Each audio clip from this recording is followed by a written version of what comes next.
Welcome to the Rare Faith Podcast, where the solution to every problem is only an idea away, and where the same activity with just a little more awareness always yields better results. Award-winning best-selling author Leslie Householder brings some of her best information to this inspiring series of life-changing episodes that you won't want to miss. Show notes for this episode can be found at ararekindoffaith.com.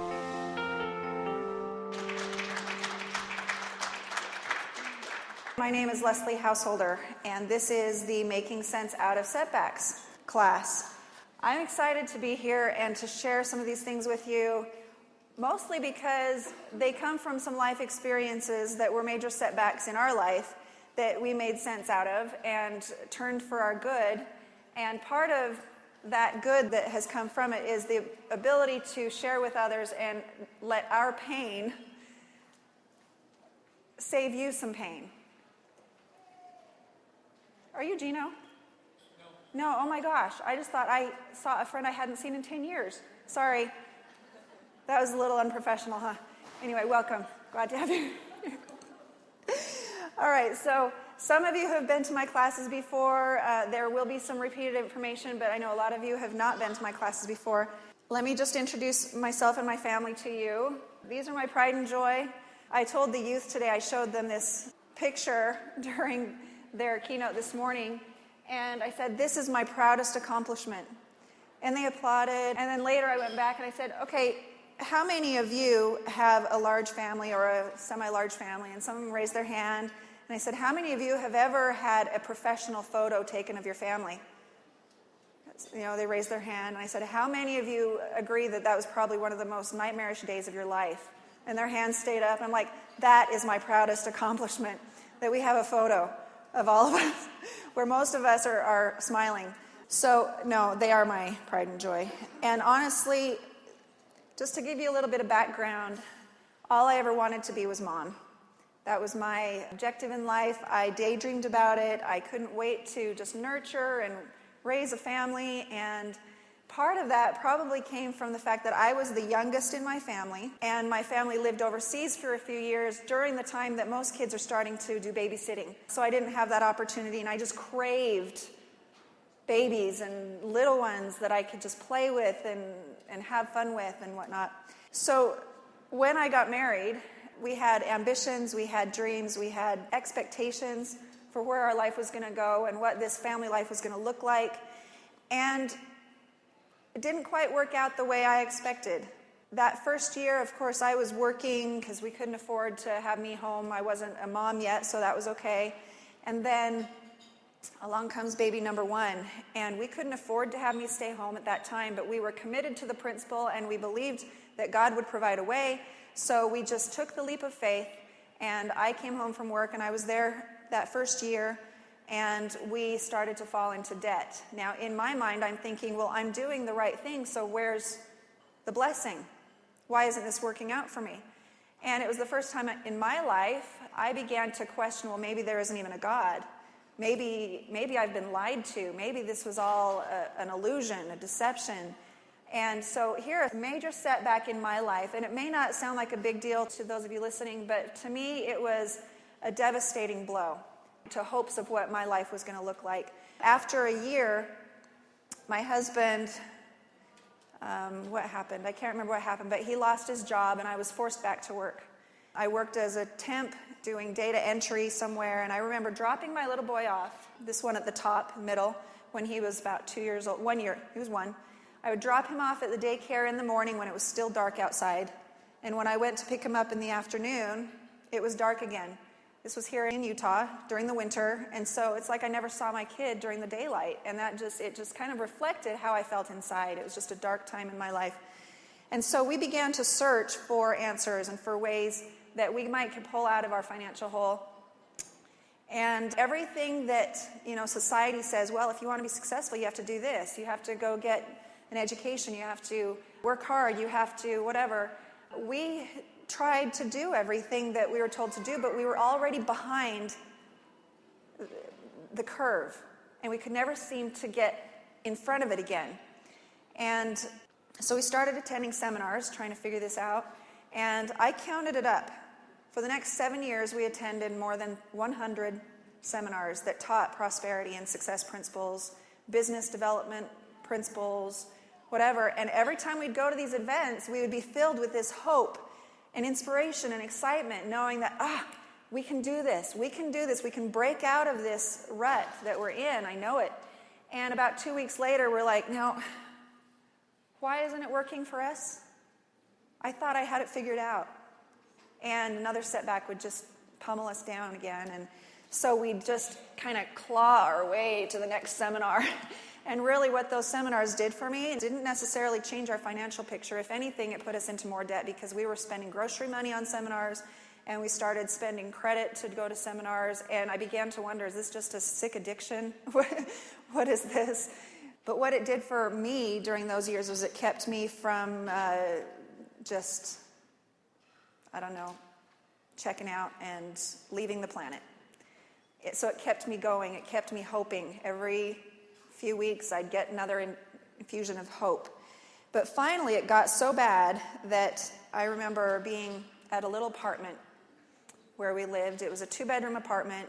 We were not smokers, but there was smoke that would come through the outlets from our neighbor next door. That was not comfortable for me, and we had moved, and so I didn't have a job at this time. My husband was washing windows for, I think, $10 an hour, and this was not in the 1950s. This was not that long ago. And so we really had a hard time with that, and it got to a point where I just felt numb. I questioned the existence of God. I wondered what happened to this feeling that I could accomplish anything, that I could conquer the world. Where'd that go? Because I had been raised with that. I had some great teachers that inspired me to believe that I could become anything and have anything that I wanted out of life. And I just began to think, well, maybe it was all a lie.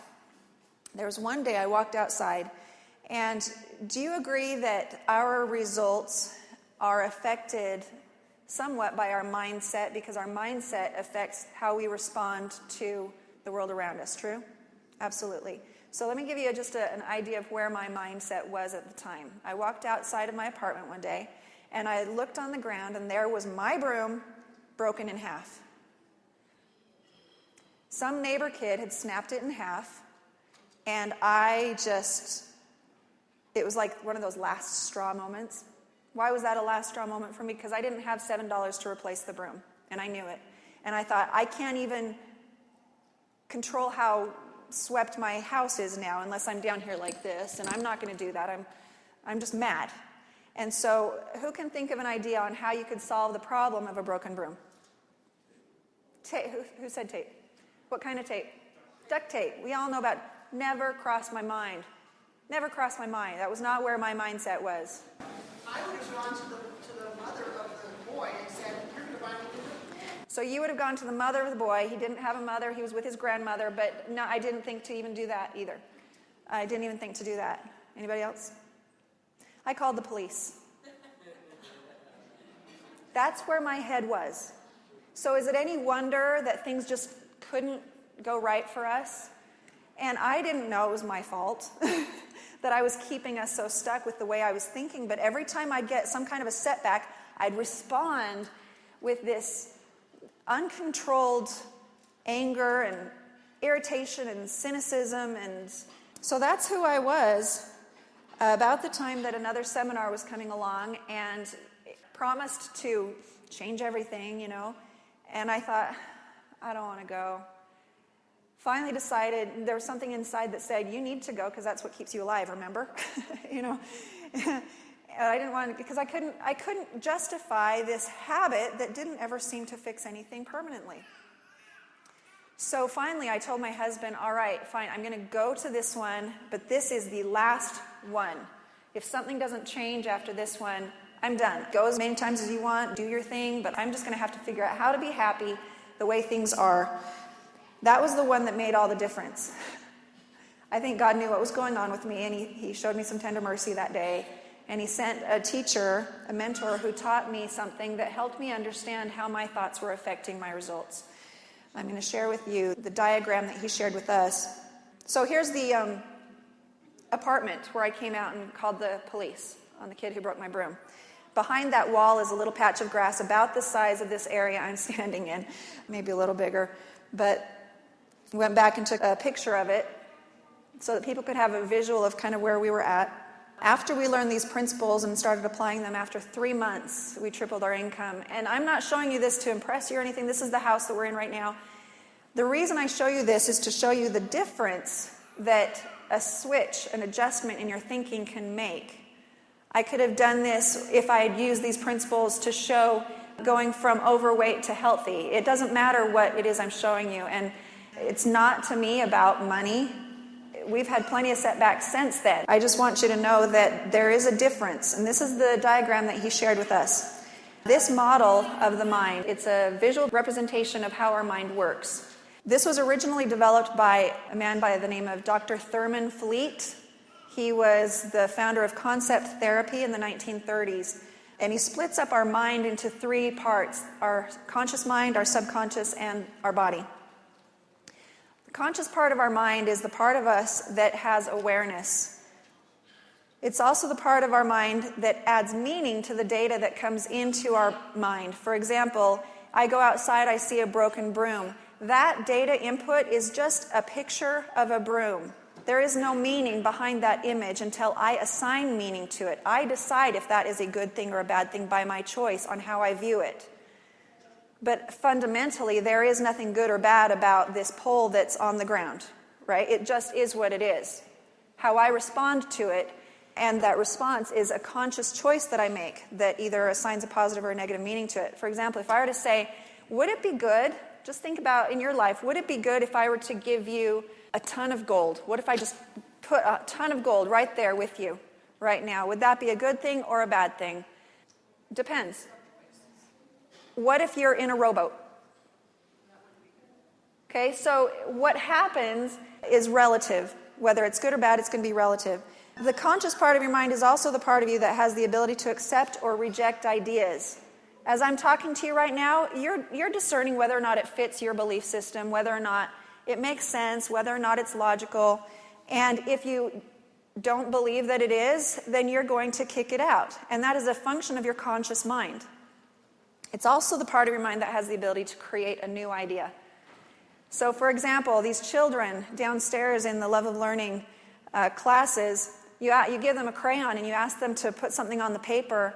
They're not going to look around and wonder what the right answer is. They're just going to go to town and create a whole new idea, and that's a function of the conscious mind. We also have that ability, but it usually lies dormant in adults. Subconscious part of your mind is the part of you that controls your automatic life-sustaining functions. Its job is to keep you alive. It keeps your heart beating all day long. It keeps you breathing through the night. It helps your cells divide. It handles all those things that you don't have to think about consciously. Thank heavens that we don't have to put on our daily checklist, beat your heart, right? I need to remember to keep my heart beating. If we had to remember some of these functions, we would not be here. So it is a part of you that keeps you alive. This part of you does not accept or reject ideas. It only accepts ideas. In other words, if you're in a movie theater watching a horror flick, and as the viewer, it appears that your life is in peril in this scene, your subconscious mind does not reject the thought that this is not reality. Consciously, you're saying this is not real. This isn't real. This isn't real. This isn't real. True? Subconsciously, your heart is beating faster. It is supplying adrenaline so that you can flee the monster. So your subconscious mind takes the data in. It has not filtered. It has not judged. It accepts it. It sees it as danger, and it triggers its job to help keep you alive. Fascinating, really, when you think about it. The subconscious part of your mind is also the part that responds to your thoughts that are charged with emotion. Your thoughts that are charged with emotion. In other words, if you are emotionally charged about something, it is a command to your subconscious mind that says, this is very important. Pay attention to this. This is very important. Let's talk about the body. This is a tool of the mind. That's why it's included in the mind model. The body is your physical tabernacle that is a tool of the mind. This is the part of you where your health conditions show up, where your behaviors are manifest, and it's also the part of you that takes action. That's where you speaking is an action, moving about, doing things are actions. What's interesting is that there's an author by the name of James Allen who wrote a book called As a Man Thinketh about 150 years ago. And he said that the outer conditions of a person's life will always be found to be harmoniously related to his inner state. Men do not attract that which they want, but that which they are. So according to James Allen, with this mind model, as a man thinketh in his heart, so is he. Whatever's going on in the subconscious mind is actually going to control the kind of results that you have, no matter what you're thinking consciously and no matter what you do action-wise. So that's kind of the basic premise of this whole thing. But here's why we get stuck when there's a setback. Here's why we find ourselves not getting the kind of results that we want in our family life, in our business work. It's because we have these 5 senses. We can see, hear, taste, touch, smell. And I put them up on top of the head as little antenna to represent the intake spot for this data. So let's suppose you have in your subconscious mind an idea or a thought, and I'm just going to talk from my experience, from where I came from. I believe I had a program in my subconscious mind that said, money is hard to come by, we're always broke. Money is hard to come by, we're always broke. And it was a program that ran. And so anytime you gave it data, it would process the data and it would help support evidence to prove that I was right. And so that X in the subconscious mind represents money's always hard to come by or we're always broke. Whatever the thought is, it's going to move me into a state of being that feels anxiety when money is tight. I might hold back from taking a risk that looks too risky. It influences my actions because of that fear. And then as a result, I'll get results that reflect that original paradigm. Here's why we stay in bondage, though. We look at our results. We have those results in our world. We can see what the checkbook says. We can see what our relationships look like. We can see ourselves in the mirror if we're concerned about our health. And we take that information in through our 5 senses, and it causes us to think about the way things are consciously. We start thinking about it. We start analyzing it. We start picking it apart. And so as we think about it consciously, there are 2 factors that determine the kind of programs that will run in your subconscious mind. And remember, it's important to know which ones are running, because if we want to change our results, we've got to change the program that's dominant. And like on a computer, there's a lot of programs on my computer that don't run. They're just kind of sitting dormant because they're not activated. I can open them up and activate them, or I can shut them down and let them just be a file. And those 2 things that determine which ones will run are thoughts that are repeated often or thoughts that are charged with emotion. So if that's the case, the question is as you've taken that data into your conscious mind, how do you feel about that, what you're perceiving? In my world, I was looking at the broken broom. I was looking at the darkness when I'm dropping my kid off at daycare. I'm looking at the physical data that supports this belief that things are always hard.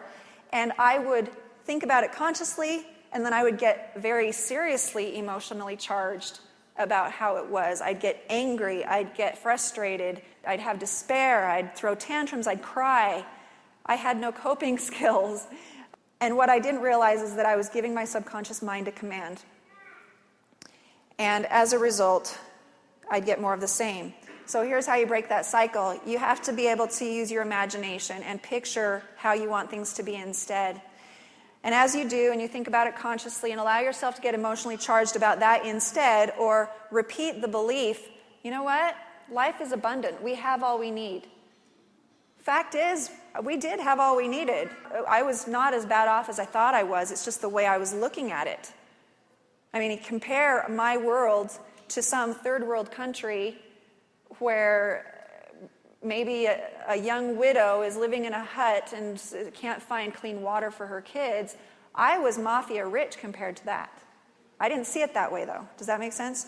So I had to allow myself to, first of all, picture the way I wanted to be and allow myself to get excited and have faith that it could happen. Long enough for it to show up, long enough for those processes to go through, because every idea seed has a gestation period. Every one of them does. You have an idea to become a best-selling author. There's a gestation period for conception of the idea to fruition, whatever it might be. And if you get this far down the path and you do not see evidence that anything's happening, the natural reaction to that is to say, oh, I guess it's not for me. I guess I can't. And so this is what we kept doing. We'd set a goal and we'd get halfway and frustrated and we'd kick it out and we'd start all over. And this was wearing us out. You can spend your whole life doing this and never get all the way over because you're not allowing yourself to hold with faith in what you have in your plans.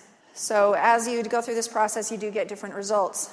So what happens if this is true? What happens when you dream a grand goal and you allow yourself to think about it consciously, and then you get emotionally involved with it and you don't kick it out with disbelief, and what shows up instead is a setback? Well, that used to really throw me off, and I didn't know what to do with that. And so what I learned was that having a setback show up is actually part of the plan. It's part of the process. You set a goal, and what shows up is not the goal, but something opposite of the goal. And what that is an opportunity. It's a gift, because if you can respond properly to that setback, then the thing you wanted is just on the other side of it. But most of us fail the test without some education. I like to look at it like a set of gears. Imagine that you're sitting on one of those far gears, and the goal you want exists down here in the bottom corner gear. And in order to get from one spot to the other, you're going to travel around this one gear, and it's going to come down, and it's going to hit this other gear. And if it's not what you expected, maybe this is a setback, you come and engage with this setback, and if you don't like it, the natural reaction is to just resist it, and then you've got friction against the gears until it just freezes and melts together and you're stuck. On the other hand, you come around, you set the goal, which starts the gears turning. You set the goal, you come around, and as soon as you hit the setback, if you're like, interesting, where is this going to take me? And you allow it to move through your life with an open mind. Wow, this is not what I expected. Where is this going to take me? And you picture it like a gear. And if you respond properly to that setback that shows up, properly meaning what? What does it mean to respond properly to a setback? Any of you have read Hidden Treasures? You have an idea? I think it would be to not allow your brain to go back to the old belief system. To not allow... Ride the gears. Ride the gears. Let's go back to this picture here. When the setback shows up, to stay focused on where you're going. And I have another image that'll help you understand what I mean by that. So when the setback comes along, the more flexible you are about going with it and looking for the opportunity that it contains, because it does contain an opportunity. A lot of times the thing you're looking for shows up as a setback, but has a hidden opportunity within it. And to respond properly to it means that you look at it and say, that's interesting. You don't assign a negative meaning to it. You choose consciously to assign a positive meaning to it and say, well, I think there must be something hidden in here. I'm going to go looking for it. When you approach a setback that way, you'll find it. Seek and ye shall find. And in fact, I found that the more catastrophic the setback seems to be, in some ways it's a little easier to kind of hope for some grand thing out of it. It's when you bonk your head on the cupboard that it's hard to look for something good. It's the little things that get to you. Take a look at this. There was one day I was facing a really tremendous setback, and I felt like my whole world was turbulent and just going crazy, and I couldn't see straight, and I just wanted it to stop. And in that moment, this picture came into my head, and I had to go looking on the internet to find one that actually represented what was in my mind. But this kind of a picture came into my head of a surfer sailing through a wave tube. And I felt like, I feel like I'm in the middle of this turbulent wave tube. And what I want to do is I want to turn to the tube and say, stop, just go away. But what would happen if you tried to do that to a wave tube? You're toast. So the best thing to do when you're riding a wave like this is to focus where? Straight ahead, where you're going. Let the world churn around you. Stay focused on where you're going, because it's the wave that is propelling you. Without the wave, you'd be sitting there. And in fact, surfers who really love what they do, they go looking for the biggest, baddest wave they can find. And, I've heard it said that those who want to make the most progress in life are willing to take on the toughest challenges because they know that it's that challenge that will propel them. And here's a visual representation of how that works. Now, here's the life we think we want. We just think we want it to be smooth and no turbulence and just easy and whatnot, but I like to call this shark bait. I don't know how long we could really stand to sit there without getting antsy. It's the change, it's the drama in our life that makes us human, and as we learn to deal with it, great things come from it. Say you have this setback, you take it in, you're looking at what it is, you think about it all the time, and you get emotionally involved negatively with it. In other words, you feel bad about this setback. That's going to put you into a negative state, and you're going to end up with negative results. On the other hand, if you use that filter to recognize that you do not have to accept the idea as you perceive it, but instead dream about how you want things to be instead. Picture it. Stop and put it on the screen of your mind. Put it there. And I'm serious when I say that because I heard that for 7 years from all these seminar people saying, picture what you want, dream big. I'm like, yeah, I got it. But what do I do? Picture what you want, dream big. Okay, got it. Yeah, I get it. I know. Yeah. What do I do? Why isn't this working for me? And the answer was always picture what you want. And it was finally, I was like so mad at the world, so tired of these seminar speakers who had my money telling me that I needed to picture what I wanted. I finally just said, all right, fine, I will. Fine, I will. I'm going to go to bed. I'm going to check out. I'm going to close my eyes. I'm going to pretend like I do not exist. And I'm going to go live in a fantasy world somewhere else. And in the back of my mind, I'm thinking, Leslie, has it really come to this? Are you really that bad off that you have to resort to fantasizing? And so I'm beating myself up for this exercise. It wasn't an exercise. It was an escape. And after a little while, you can only do that so long, but I imagine myself being in a home of our own. I imagine having freedom to be with my kids and just do other things. And I actually started to wonder, I wonder what that would feel like. I mean, it was such a foreign experience to me. I hadn't lived it. I had to wonder, what would it feel like? And so while I'm sitting there picturing it, it wasn't just like picturing myself watching a movie of me playing it out. It was like me being there in the house with the children coming up behind me and running in the room, and I'm holding groceries, and I'm literally trying to pretend like I am there so that I can answer the question, how will it feel when?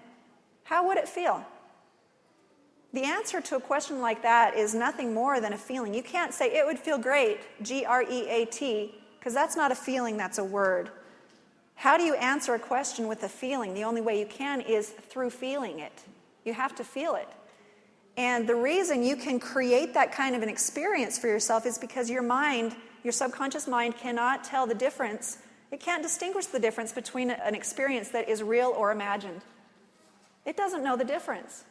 That's why you can totally fantasize through an experience and your subconscious mind will trigger responses. I mean, you can imagine the train wreck at the end of the month that's going to happen if you don't solve the financial problem.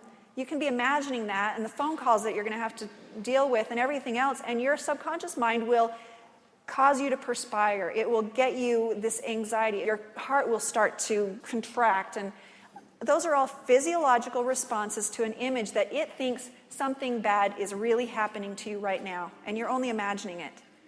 And so we use this process for our advantage.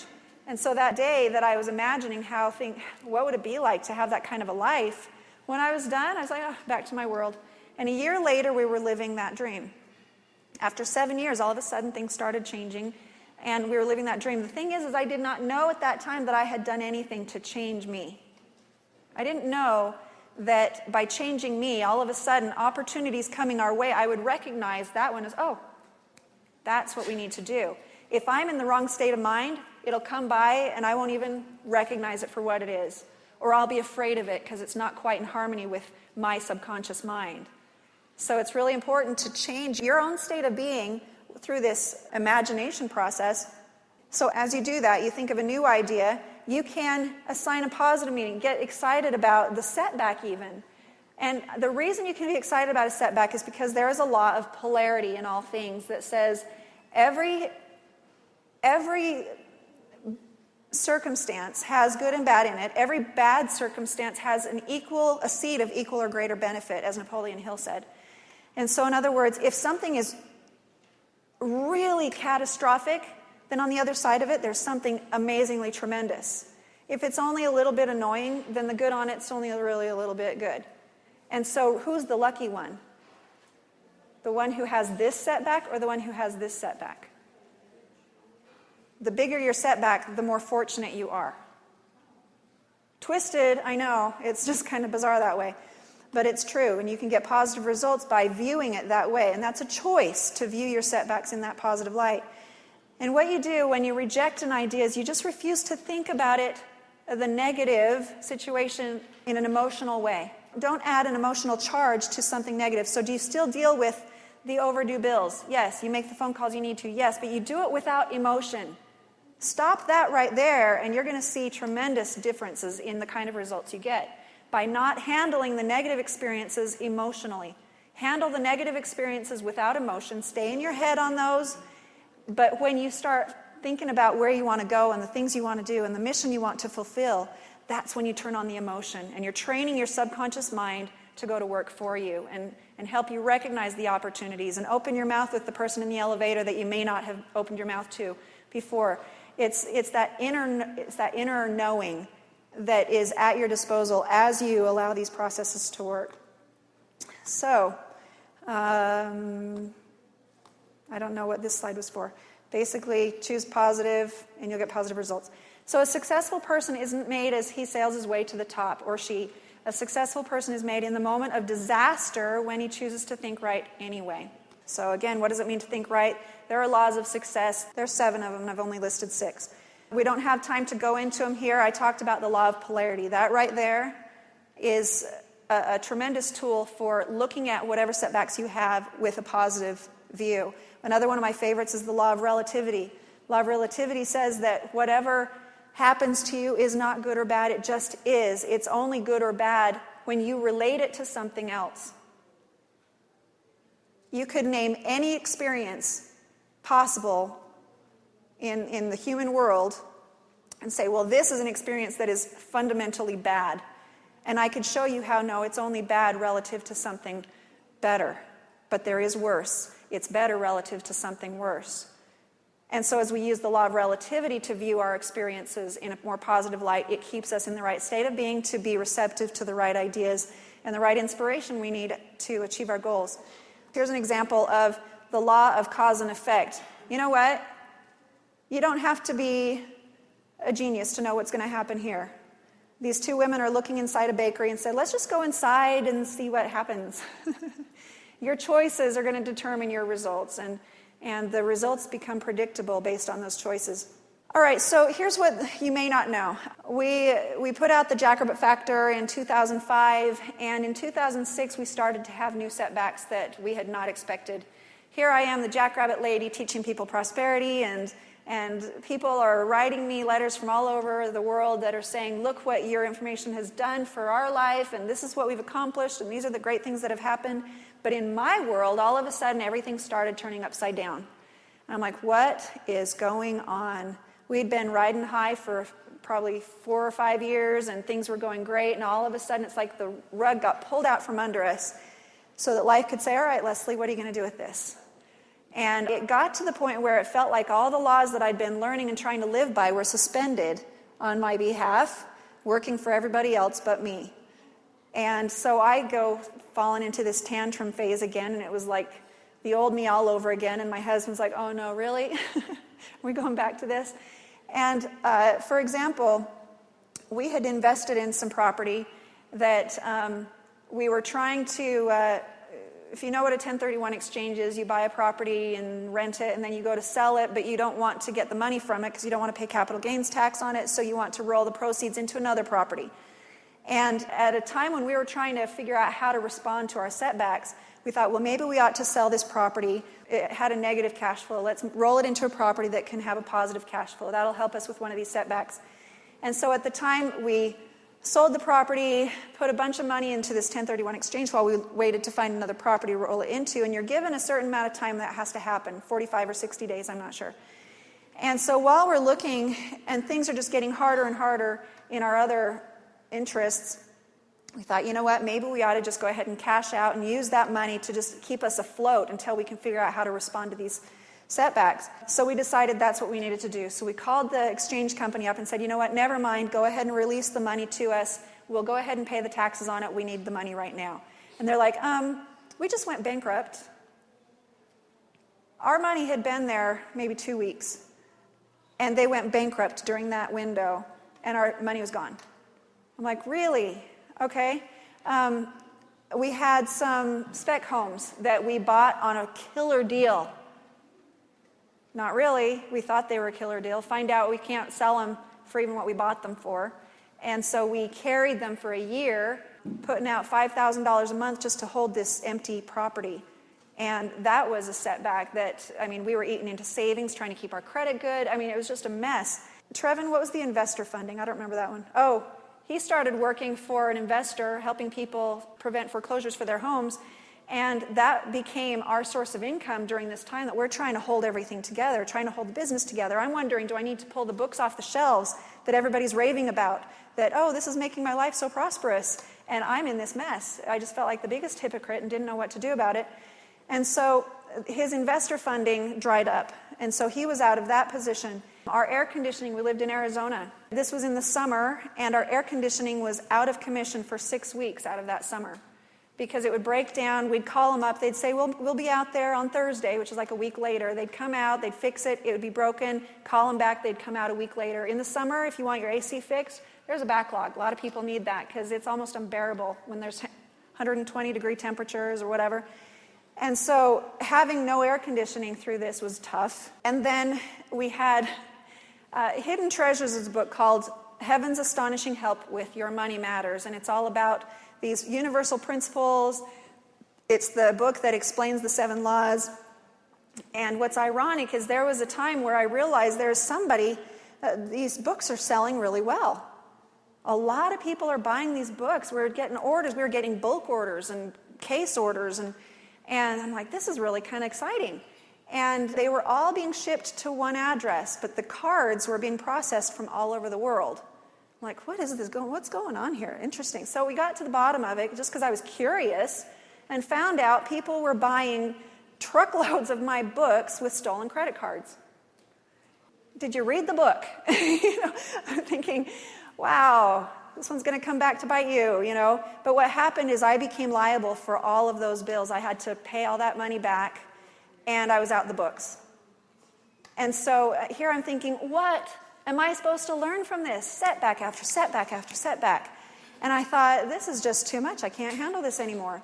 So I was working through this, trying to respond to each one positively. And I have up here some of the conclusions I came to. Okay, on that 1031 exchange, we only lost $20,000. There were people in that bankruptcy claim that lost $10 million, $3 million, their life savings. There was one man who was a paraplegic, lost everything. The man who was responsible for that mess is in jail right now. But I had to look at my situation that it wasn't as bad as it could have been. The spec homes that just were upside down, it became a nice offset to the capital gains that we had earned. So tax-wise, it was a benefit, I guess. The investor funding drying up, it put my husband on a path to better opportunities. The air conditioning, it was just a test that helped us prove our own endurance. Are we going to continue to do what we do, even with how uncomfortable it is? And I tell you, many, many times I prayed to know, what do I do? How can I teach these principles when I feel like they don't work for me anymore? How can I, with integrity, do that? And the answer kept coming back, as clear as anything. Keep teaching. You do not make them true or false by how well you're living them. And so to keep doing it was nothing more than okay, but I am so uncomfortable doing this. I don't want to do this anymore. But I found out that the principles are still true. They do still work, and I've learned quite a bit about making sense out of setbacks because I've had plenty to practice with. In times of change, the learners will inherit the earth, while the learned find themselves beautifully equipped to deal with a world that no longer exists. Eric Hoffer. So you will have unexpected things happen in your life. And those who make it through and come out on top are those who keep their minds open to learning new things. We are not done. If we're still here, there is still more to learn. And the more I learn, the more I know there is so much I don't know. And every experience gives me more knowledge and more wisdom and more understanding. So the only constant thing we can depend on is that there will be change. That's the only constant we can depend on, and it's not always pretty.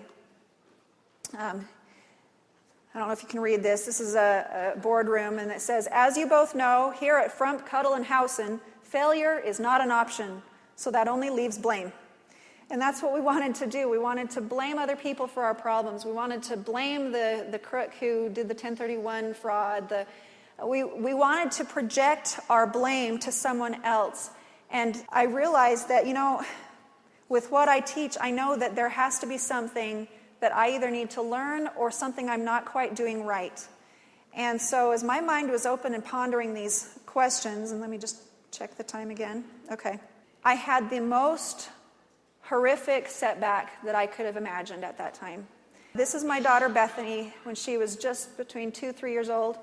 And is she cute or what? Yes, she's cute. There's one day I was working upstairs in my office, and my son came running in, my 5-year-old son came running in and yelled, "Mom, Bethany's lips are blue." Like I could take anything else right now. And so I bolted down the stairs. I don't think I even touched the floor. I was down so fast I knew she was out at the pool. And so I went out, and she was lifeless. My 7-year-old son had pulled her from the pool, and I ran to her, and I picked her up. She was blue, and I tried to give her the Heimlich. Well, the first thing I did was I picked her up and put her over my knee to pat her back, because my children, when they're babies and they're not breathing, that's the first thing you do, is you try to see if they're choking on something. Well, she wasn't choking on anything. She had drowned. And so I did that. It didn't work. I put her down on her back, kind of hit her head on the deck a little too hard, and she didn't complain. How I wish that she could have complained. Have you ever wished your kids could complain? Law of relativity right there. And I remembered, okay, I just need to get some oxygen to her brain. And so I gave her mouth to mouth and gave her a breath, and it came rushing out her nose. I'm like, got that wrong. So I plugged her nose, gave her another breath. It filled her chest, and it just sat there full, which was the strangest thing. I'd never heard of that. You always you see these movies, and it filled, and it just sat there. And I'm like, well, we got to push that through so it'll get to her brain. So that reminded me to start pumping. I pumped, and I gave her another breath, and she began to revive. And she spent the night in the hospital, and she's okay. No problems, no residual effects. Grateful for that. And I should have been overjoyed, but I felt like I'd been hit by a truck. It was like I was too numb to feel joy. I was just numb of what I had just gone through, what she had just gone through, the trauma. And it was a few months later, I was working on my home study course that was kind of documenting these lessons learned as we were going through them. And as I was pondering, how do I wrap up this program? I don't even know what the conclusion is yet. I'm still looking for the conclusion in my own world. It dawned on me that 4 times I had failed my daughter. First of all, I failed to keep her safe in the first place. I gave her the Heimlich, which you don't do to a drowning person. That doesn't make sense. And that was another mistake. I made a mistake. I hit her head on the deck too hard. That was a mistake. I didn't plug her nose. That was a mistake. But how foolish would it have been if I had gone out there, seen that I had failed to prevent this, and thought, oh man, I'm such a failure. Oh, I'm so dumb. Can't believe I did that while she's there on the deck. No time for that. None. Ran, did what I could. Every time I made a mistake, I could have said, oh, that was really stupid. I just did hey guys, I just did the Heimlich on her. That wasn't even right. I can't believe I did that. Oh my word, I just can't get anything right. No time for that. Try the next thing. bumping her head on the deck. No time to bemoan that. No time to beat myself up for not plugging her nose. This was the day we brought her home. Do I look a little tired? The little boy in front is the one who called for me. The boy in blue is the one who pulled her from the pool. And my daughter is the one who called 911 for me while I did CPR. So I learned a shallow lesson. Yeah, watch the kids better around the water. I'm so glad nobody told me that after that experience. Well, you should have watched them better. Don't ever do that to somebody, okay? They get it. They already got it. Deeper lesson that life is fragile. All of a sudden, our family is more tender towards one another. That was a huge blessing from it. Never be too busy to cherish your family. But then it was while I was working on my program that it dawned on me what the life lesson was for me through this. This was a lesson delivered straight from God with an intention to teach me the answer that I'd been looking for. Failure is feedback. It's just feedback.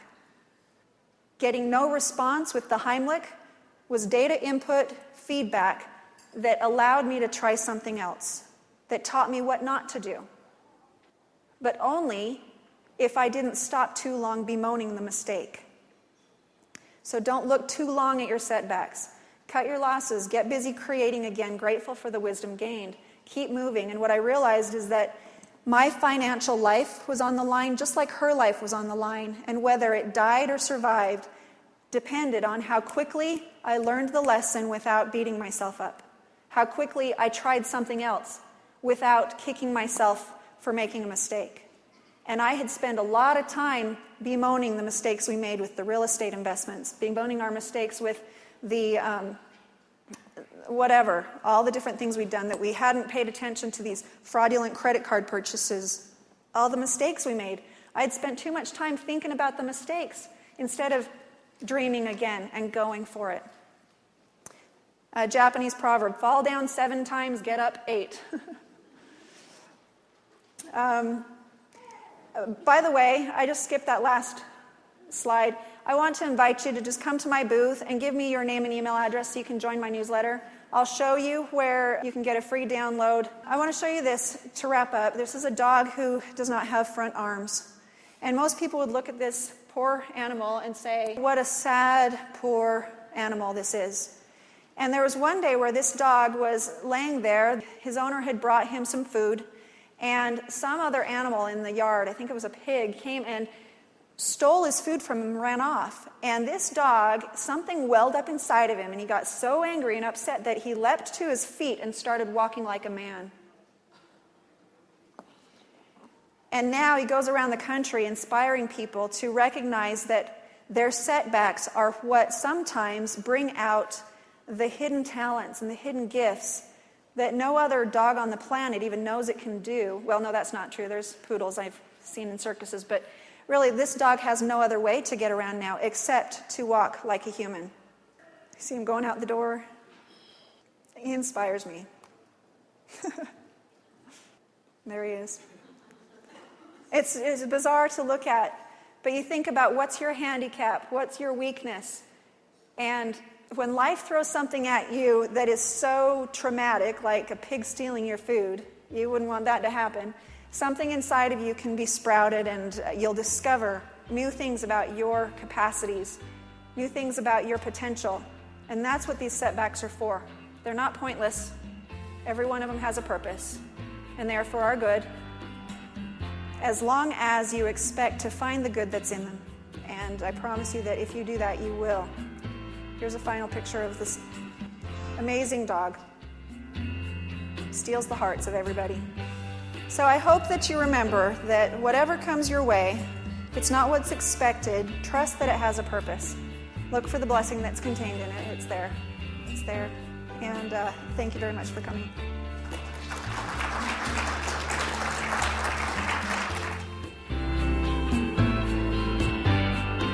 This concludes today's episode of the Rare Faith Podcast.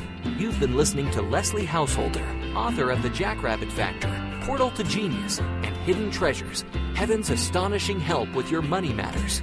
All 3 books can be downloaded free at ararekindoffaith.com. So tell your friends and join Leslie again next time as she goes even deeper into the principles that will help you change your life.